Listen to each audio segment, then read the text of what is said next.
Everyone in the mahogany-paneled lawyer's office snickered when the executor handed Nathaniel a single rusted brass key. While his greedy cousins received millions in blue-chip stocks and sprawling real estate, he got a worthless heap of scrap metal rotting in a collapsed barn. But nobody is laughing anymore. Nathaniel Davis stared blindly at the heavy brass key sitting in the center of his calloused palm. It was jagged, coated in a thick layer of green oxidation, and felt entirely too heavy for its size. Across the expansive glass-walled conference room of Montgomery Hayes and Associates in downtown Seattle, the stifled laughter of his extended family echoed like a sharp slap across his face. Rain lashed violently against the floor-to-ceiling windows, perfectly mirroring the cold, sinking feeling in Nathaniel's chest. Beatrice Worthington, his cousin, adjusted her designer silk scarf and leaned back in her plush leather chair. She had just been bequeathed a staggering portfolio of Berkshire Hathaway stock and a sprawling equestrian estate in Aspen. "Well, Nathaniel," Beatrice purred her voice, dripping with a venomous kind of pity. "It seems Uncle Percival left you exactly what you are equipped to handle. A fitting legacy, wouldn't you agree?" Wallace Montgomery, the senior partner, overseeing the estate, adjusted his wire-rimmed glasses and cleared his throat loudly, though the smug smirk on his face betrayed his supposed professionalism. "As I was saying, Mr. Davis, the late Mr. Percival Davis explicitly stipulated that you are to receive the deed to the dilapidated barn on the southern edge of the Snoqualmie property, along with its sole contents, a 1958 Plymouth Belvedere. The remainder of the liquid assets, the Lockheed Martin pension, and the offshore accounts have been distributed to your cousins." Nathaniel closed his fist around the cold metal key. His knuckles turned white. He didn't care about luxury vacations or Aspen estates. He cared about the $85,000 he owed to Seattle Children's Hospital. His 7-year-old daughter Lily had undergone 3 intensive surgeries for a rare congenital heart defect over the past 2 years. The medical debt was a suffocating blanket, and the bank was already threatening foreclosure on his modest suburban home.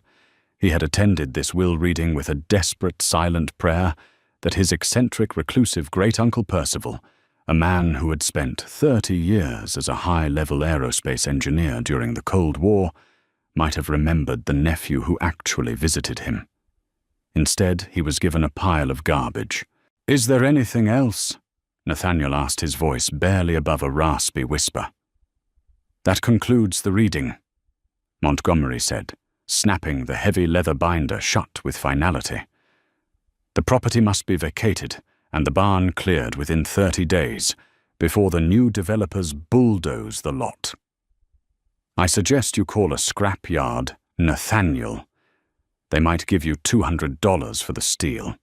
The drive out to the rural outskirts of Snoqualmie took over an hour, the winding roads, slick with October rain and fallen pine needles. Nathaniel's worn-out Ford pickup truck sputtered as it climbed the final gravel driveway toward the abandoned property. The main house, a beautiful Victorian structure where Beatrice would likely never set foot before selling it to real estate developers, loomed in the distance. But Nathaniel's destination was a quarter-mile down a muddy tractor path, an old sagging wooden barn that looked like it was one strong gust of wind away from total collapse. He parked his truck, stepping out into the ankle-deep mud. The air smelled intensely of wet cedar decay and damp earth. Approaching the barn, he grabbed a heavy iron crowbar from his truck bed and wedged it against the rusted padlock securing the massive wooden doors. With a sharp crack, the lock gave way. Nathaniel pulled the heavy doors open, the rusty hinges screaming in protest. Inside the barn was dark, cavernous, and choked with decades of dust. Shafts of grey daylight filtered through holes in the corrugated tin roof, illuminating the singular object sitting in the center of the dirt floor. It was a 1958 Plymouth Belvedere, or at least the tragic remains of one. The car was an absolute disaster. The once gleaming chrome bumpers were heavily pitted and flaking away. The iconic tail fins were dented, and the original paint, whatever color it had been, was completely swallowed by an aggressive cancer-like rust that covered every inch of the chassis. The tires were hopelessly flat, rotting off their rims, and the windshield was completely spiderwebbed with cracks. Rat droppings littered the hood, and a family of raccoons had clearly used the back seat as a latrine at some point in the last 2 decades. Nathaniel walked slowly around the tragic hunk of metal, the reality of his situation crashing down on him. This was it. This was his salvation. A car that wouldn't even qualify for a junkyard demolition derby. He kicked the front tire in a sudden surge of blind, helpless rage, ignoring the sharp pain that shot up his shin. "Damn it, Percival," Nathaniel whispered to the empty barn, his voice cracking. He leaned against the rusted door of the Plymouth, burying his face in his dirty hands. "What were you thinking? Why did you do this to me?" For an hour, he simply sat on an overturned wooden crate, listening to the rain hammer against the tin roof, drafting a mental apology to his wife and daughter. He would have to sell his truck. He would have to take on a 3rd shift at the manufacturing plant. They would lose the house by Christmas. As the afternoon light began to fade, casting long, eerie shadows across the barn, Nathaniel finally stood up. He decided he would come back tomorrow with a rented flatbed trailer and a winch. Montgomery was right. The only value here was in the raw scrap metal. He reached out to test the driver's side door, grabbing the handle and yanking it upward. To his immense surprise, the door groaned and popped open. The latch, despite the exterior decay, was heavily greased. Nathaniel shone his phone's flashlight into the interior. The smell of mildew and ancient leather hit him like a physical blow. The dashboard was cracked, the radio was missing entirely, and the steering wheel was wrapped in decaying tape. But as he swept the light across the floorboards, something strange caught his eye, planting the first tiny seed of curiosity in his defeated mind. The next morning, Nathaniel arrived at the barn before the sun even crested the Cascade Mountains. The rain had cleared, leaving a biting, freezing chill in the autumn air. He hadn't brought the flatbed trailer. Instead, the back of his pickup was loaded with his heavy-duty mechanic's toolbox, a portable generator, a halogen work light, and an industrial angle grinder. He couldn't shake the memory of what he had seen the previous evening. When he had shined his flashlight into the gutted interior of the Plymouth, he had noticed a glaring discrepancy. Uncle Percival had been a master machinist, a man who worked on top-secret military aviation projects for decades. He was a man obsessed with precision, known for being incredibly meticulous, often to the point of severe paranoia. Yet the floor of the Plymouth Belvedere was horribly uneven. The passenger side floorboard sat nearly 3 inches higher than the driver's side. Furthermore, when Nathaniel had reached down to pull back the rotting, moth-eaten wool carpet, he hadn't found rusted floor pans. He had found solid, heavy-gauge steel. Nathaniel fired up the portable generator. Its loud, rhythmic churning drowned out the quiet sounds of the surrounding forest. He ran a thick yellow extension cord into the barn, clicking on the halogen work light and bathing the interior of the ruined car in blinding white illumination. Climbing into the driver's seat, Nathaniel reached over the transmission tunnel and began tearing away the remainder of the ruined carpet on the passenger side. He used a sharp utility knife, slicing through the damp, moldy fabric and tossing it out the door. Once the floor was completely exposed, he stared down at the metal, his heart beginning to thump heavily against his ribs. It wasn't a standard automotive repair. Someone had cut away the original floor pan and welded a thick plate of brushed steel in its place. And the welds Nathaniel ran his gloved fingers over the seams were absolutely flawless. They were perfect uniform stack of dimes, TIG welds, the exact kind of high-level fabrication required in aerospace engineering. The steel plate was bolted down by 4 heavy titanium security screws at the corners, the kind that required a specialized tamper-proof drill bit. "What were you hiding, old man?" Nathaniel muttered to himself. He dug through his toolbox, frustrated that none of his standard bits fit the unique star-shaped heads of the titanium screws. After 20 minutes of fruitless effort, he decided to abandon finesse. He grabbed his DeWalt angle grinder, fitted it with a fresh metal-cutting disc, and lowered his safety goggles over his eyes. He pulled the trigger. The grinder screamed to life, the noise deafening inside the small confines of the barn. Nathaniel brought the spinning abrasive disc down onto the first titanium screw. A massive shower of bright orange sparks erupted into the air, bouncing off the ruined upholstery and illuminating his intense, sweat-slicked face. The metal fought back thick and incredibly resistant, but Nathaniel pressed down with all his body weight. It took him nearly an hour of grinding, going through 3 abrasive discs to shear the heads off all 4 security screws. His arms were shaking from the vibration and exertion, his clothes soaked in sweat, despite the freezing temperature in the barn. Tossing the smoking grinder aside, Nathaniel grabbed his iron crowbar. He wedged the flattened edge beneath the heavy steel plate and pushed down with all his might. The metal creaked the tight vacuum seal, resisting his leverage. He repositioned his feet, took a deep breath, and threw his entire back into it. With a loud metallic pop, the heavy steel plate broke free. Nathaniel pried it upward and pushed it out of the car, where it landed in the dirt with a heavy thud. He immediately scrambled back into the cabin, shining his work light directly into the dark rectangular cavity that had been concealed beneath the floorboards. It was a custom-built, lead-lined compartment, and resting snugly inside was a large, military-grade steel munitions box, painted olive drab and sealed with a heavy rubber gasket. Nathaniel's breath hitched in his throat. He reached down and grabbed the iron handles on either side of the box. It was shockingly heavy, weighing easily 60 or 70 pounds. He heaved it upward, struggling to pull it clear of the compartment, eventually dragging it over the passenger seat and pulling it out of the car entirely. He set the box down on the dirt floor of the barn and fell to his knees beside it. The front of the munitions box was secured by 2 heavy latches. Nathaniel didn't hesitate. He snapped the first latch open, then the second. He grabbed the heavy steel lid and threw it back. He stared into the box, his mind instantly going entirely blank.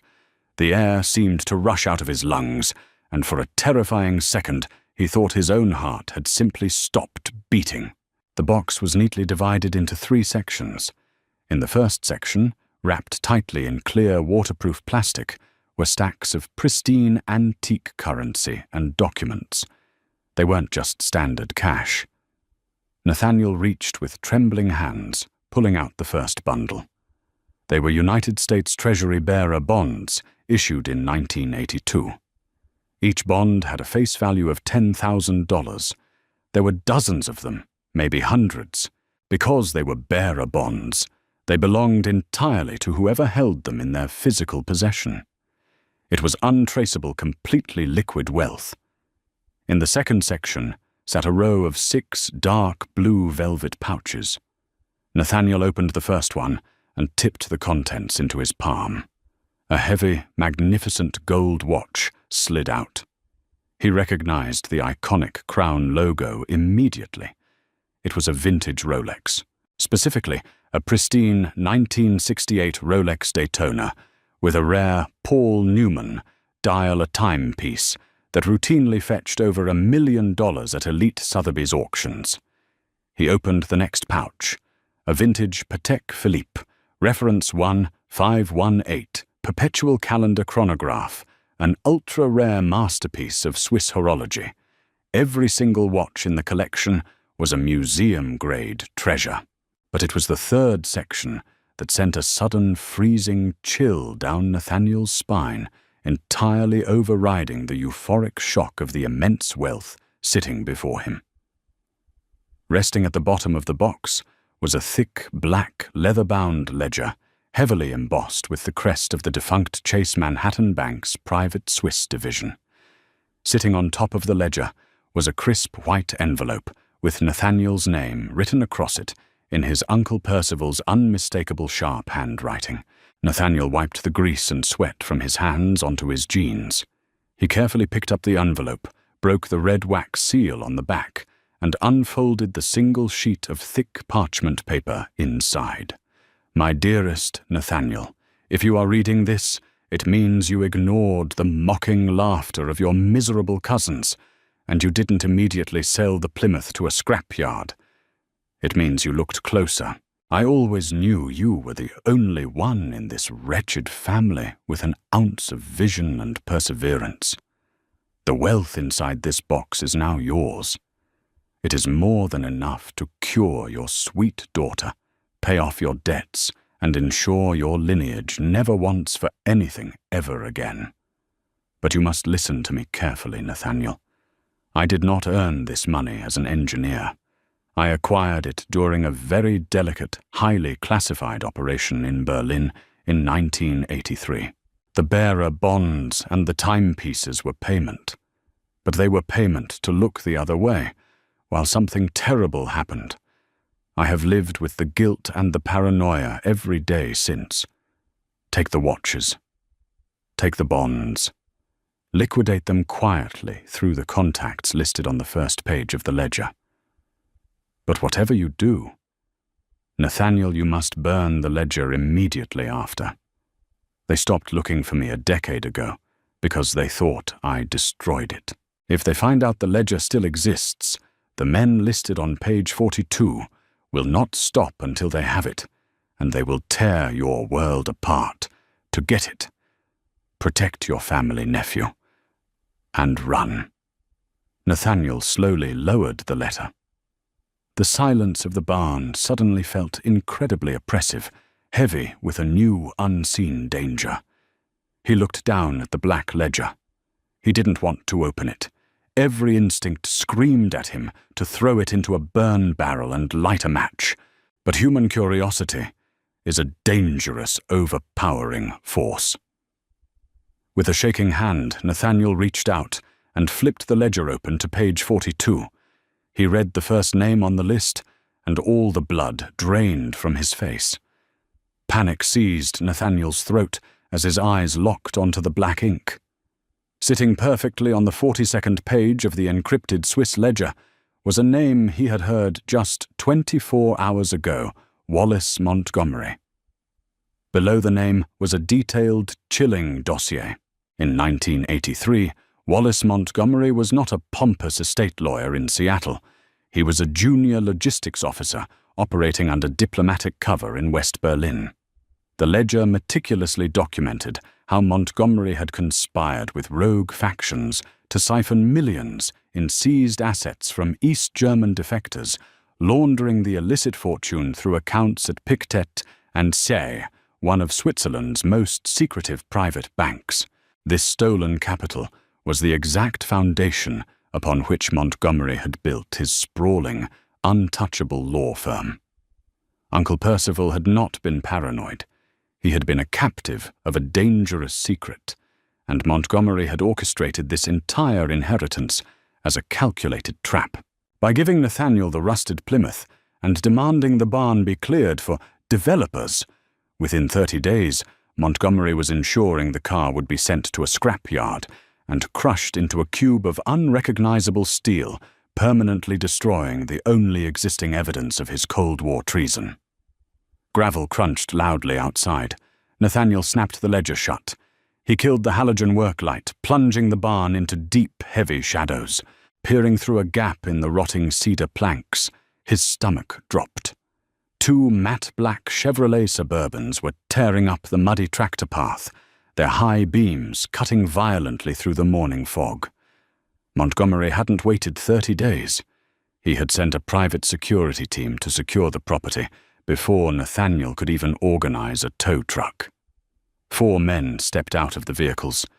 They didn't look like real estate developers. They wore tactical soft-shell jackets, heavy boots, and moved with the synchronized aggressive discipline of former military contractors. One of them pulled a heavy pair of bolt cutters from the trunk. Nathaniel had less than 2 minutes. Adrenaline flooded his system. He grabbed the heavy olive-drab munitions box, his muscles straining against the immense weight of the gold and bearer bonds, and hauled it quietly into the bed of his Ford pickup. He covered it instantly with a dirty, oil-stained tarp. He then grabbed the ledger, shoved it down the front of his jacket, and zipped it tight to his chest. "Check the perimeter," a gruff voice barked from outside. "Montgomery wants the vehicle tagged and ready for the flatbed within the hour. No mistakes." Nathaniel slid into the driver's seat of his pickup. His hands were shaking so violently he could barely slot the key into the ignition. He knew he couldn't hide. The barn only had one exit, and the Suburbans were blocking the primary path back to the main road. He took a deep breath, picturing Lily's face. He thought of her hospital bed, the endless beeping of the cardiac monitors, and the suffocating medical bills.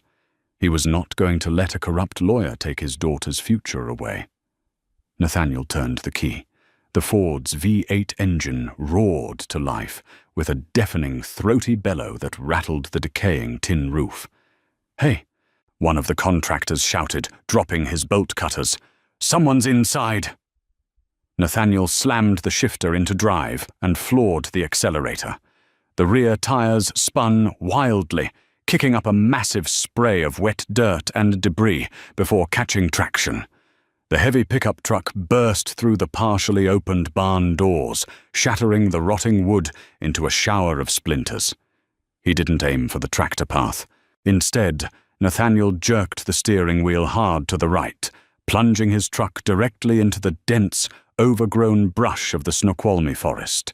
Heavy pine branches whipped violently against his windshield, cracking the glass, while the truck's suspension bounced aggressively over hidden rocks and fallen logs. "Get in the vehicles. Go!" he heard a voice scream from behind him. The chase was chaotic and brutal. Nathaniel navigated the treacherous, uneven terrain purely by instinct, relying on his knowledge of the rural logging routes he used to hike as a teenager. Behind him, the roar of the Suburbans echoed through the trees, their heavy frames smashing through the undergrowth as they desperately tried to intercept him. But the heavy armored SUVs were too wide for the narrow, winding deer trails. Nathaniel hit a steep embankment, his truck launching momentarily into the air before slamming down onto a paved county road. He fishtailed wildly tires, screaming against the wet asphalt, before he finally gained control and sped towards the interstate, leaving the ruined contractor vehicles trapped in the dense mud of the forest behind him. 3 days later, Wallace Montgomery's private glass-walled conference room at Montgomery Hayes and Associates felt less like a sanctuary of corporate power and more like a pressurized containment vessel.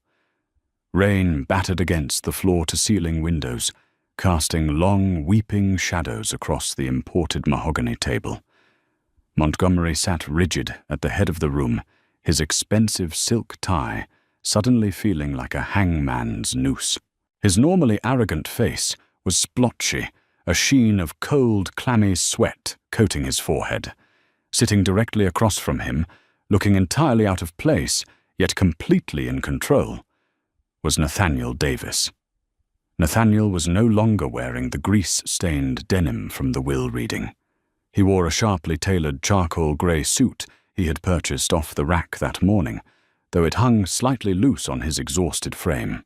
Resting squarely in the dead center of the vast wooden expanse between them was a single laminated sheet of paper, a high-resolution photocopy of page 42. "I truly do not know what kind of elaborate game you think you are playing here, Nathaniel." Montgomery stammered, his voice lacking its usual booming, authoritative baritone. "This document is a blatant, ridiculous fabrication, a pathetic forgery cooked up by a paranoid old man whose mind was thoroughly ruined by Cold War propaganda years before his heart finally gave out." Save the theatrical performance. Wallace. Nathaniel replied, his voice dropping to a terrifyingly calm register. I spent the last 72 hours executing an unbreakable contingency plan. The original ledger is currently resting in a biometric safe deposit box at a private vault facility in Geneva, Switzerland. Furthermore, I paid an independent cybersecurity contractor to set up an automated dead man's switch. If I do not enter a unique passcode every 24 hours, an email containing high-resolution scans of every single page will be sent directly to the Department of Justice, the IRS, and the investigative desks of 3 major international newspapers. Montgomery swallowed hard, his Adam's apple bobbing painfully. The deafening silence in the room stretched out heavy with the crushing realization that a billionaire power broker had just been utterly outmaneuvered by a desperate, grieving father. Montgomery knew the names on page 42. He knew exactly what the East German Stasi and rogue intelligence operatives would do to him if that ledger went public. The federal prison sentence would be the least of his worries. He would be hunted. "What is your price?" Montgomery finally whispered, his shoulders slumping as he dropped all remaining pretense. "Name the sum. I can have it wired to an offshore holding account by the end of the business day." "First," Nathaniel began, leaning forward and steepling his fingers, "you are going to permanently call off your private security thugs. If I ever see a matte black SUV parked anywhere within 5 miles of my family, or if someone even looks at my daughter the wrong way, that automated email goes out instantly. Second, you are going to initiate a wire transfer of $4.5 million. But it won't go to me. It will be deposited directly into a designated philanthropic escrow account to establish a permanent pediatric cardiology research wing at Seattle Children's Hospital in my daughter's name." $4.5 million, Montgomery gasped, gripping the edges of the table until his knuckles turned white. "That is outright extortion, Davis." "No, Wallace," Nathaniel corrected sharply, his eyes narrowing into cold slits. "That is merely the overdue interest on the blood money you laundered through Pictet and Sier in 1983. Consider it a mandatory charitable donation to clear a fraction of your miserable conscience. And third, you will sign over the deed to the Aspen Equestrian Estate, entirely free and clear of all liens and property taxes, directly to my name. Beatrice can find her own vacation home." Montgomery stared blankly at the laminated photocopy, his mind racing through potential loopholes and counterattacks. He found absolutely none. Cornered and thoroughly defeated, the senior partner reached into his suit jacket, pulled out a heavy gold Mont Blanc fountain pen, and dragged a stack of real estate transfer documents toward himself. "You are making a remarkably dangerous lifelong enemy today, Nathaniel." Montgomery muttered bitterly as the nib of his pen scratched aggressively across the signature lines. "I survived a lifetime of poverty, and I survived your hit squad," Nathaniel replied, standing up to collect the signed paperwork. "I'm not afraid of a coward in a suit." 6 months later, the stress of Seattle was a distant memory. Nathaniel found himself standing beneath the chandeliers of the Phillips auction house in Geneva. The room was packed with the global elite oil magnates, tech billionaires, and royalty, all murmuring quietly as they studied their auction catalogues. Famed auctioneer Aurel Bax stood at the elevated wooden podium, expertly guiding the room through a frenzied, escalating bidding war. "We are currently at $2.8 million. Bax announced, his voice echoing through the velvet-draped gallery.